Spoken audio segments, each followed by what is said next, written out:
تعليمات مهمة جدا بعد الخلع لو اتبعناها بإذن الله الخلع بتاعنا يكون كويس وما يحصلش أي مشاكل خالص، والخلع بتاعنا يعدي على خير إن شاء الله. أول حاجة الشاشة اللي الدكتور حاطها لك في بقك دي تعض عليها من ساعة لساعتين مش أقل من كده. دور الشاشة دي إن هو بيثبت الجلطة اللي اتكونت مكان الخلع عشان توقف النزيف.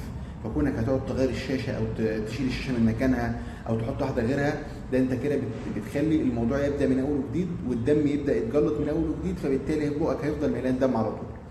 تاني حاجة حاول ما تحطش ايدك في بقك مكان الخلع او ما تجيبش لسانك عند مكان الخلع.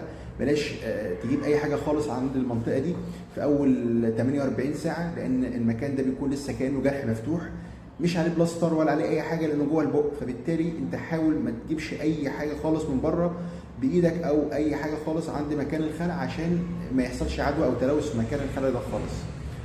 كمان مهم جدا ان انت ما تاكلش حاجه سخنه ولا حاجه ناشفه على مكان الخلع ده خالص في نفس يوم الخلع، وخلي الاكل لو عايز تاكل يبقى حاجات بارده وطريه وبعد ساعتين وعلى الناحيه التانيه.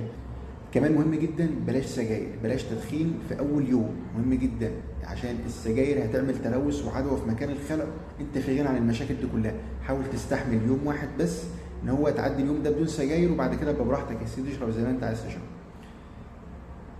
كمان برضو حاجة مهمة ان احنا ممكن نقدر نستعمل المضمضات زي اللي هو دافية ملح او الروفيكس اتش او اي مضمضة او الكلوركسيدين. الحاجات دي كويسة جدا ان هي بتطهر البق وبتقلل مستوى العدوى اللي ممكن يحصل بعد الخلع. لو حصل لك اي مشكلة ولا اي حاجة رجاء مراجعة الطبيب عشان يشوف المشكلة ايه ويقدر يحلها لك.